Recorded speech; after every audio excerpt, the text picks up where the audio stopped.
আসসালামু আলাইকুম প্রিয় দর্শক, এই মুহূর্তে আছি পীরগাছা বাজারে। আর পীরগাছা বাজারে কিন্তু আজকে সকালে একটা ট্রাকের সাথে একজন সাইকেল চালিত একজন ছেলে 10 থেকে 12 বছর হবে, সে কিন্তু অ্যাক্সিডেন্ট করে স্পটেই মারা গেছে। তো এই বিষয়ে একটু ওর নাম ঠিকানা একটু জানানোর চেষ্টা করব, সবাই সঙ্গে থাকুন। তো স্ক্রিনে দেখতে পাচ্ছেন এই ছেলেটার নাম কিন্তু সাইমন রহমান প্রিন্স, বাবার নাম রোমান। তো এদের বাসা কিন্তু মমিন খেতাতে। তো এখন বর্তমানে অবস্থান করে পীরগাছা লাদু সাহেবের বাসায়, সেখানে ভাড়ায় থাকে। আর সকালবেলা সাইকেলে সে পীরগাছা ব্রিজের ওপর দিয়ে ওর নানির বাসা কাজী নজরুল যাচ্ছিল।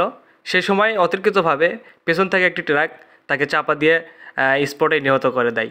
ইন্না লিল্লাহি ওয়া ইন্না ইলাইহি রাজিউন। তো স্ক্রিনে দেখতেছেন ড্রাইভার এবং হেল্পার, তাদেরকে কিন্তু অলরেডি আটক করা হয়েছে এবং পুলিশের হাতে তুলে দেওয়া হয়েছে।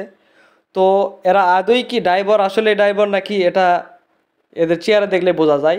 আসলে ড্রাইভার লাইসেন্স আছে কিনা তাও জানি না। আর বর্তমানে বালু ট্রাক আলা যারা বালু ট্রাক চালায় তারা কিন্তু বেপরোয়া গাড়ি চালায়।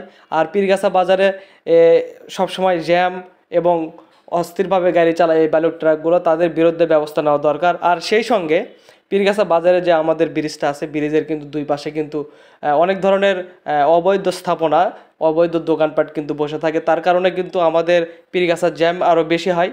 তো এই বিষয়ে অবশ্যই আমি পীরগাছা বণিক সমিতি এবং যারা দায়িত্বশীল আছেন তাদের কাছে আন্তরিকভাবে আমরা এই আবেদন জানাই যে এই বিষয়টা আপনারা নজরে নেবেন এবং এই বিষয়টা অবৈধ যেগুলো স্থাপনা আছে সেগুলো উচ্ছেদ করার পরিকল্পনা করবেন। সর্বশেষ নিহত ব্যক্তির জন্য আমরা মহান আল্লাহ তাআলার কাছে দোয়া চাই।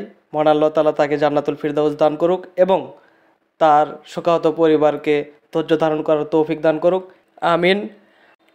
তো সেই সঙ্গে বেপরোয়া ট্রাক ড্রাইভার এবং হেল্পারের দৃষ্টান্তমূলক শাস্তি দাবি করি। তো আজকের মতো ভিডিওটি এখানে শেষ করছি। সবাই ভালো থাকবেন, সুস্থ থাকবেন। আসসালামু আলাইকুম।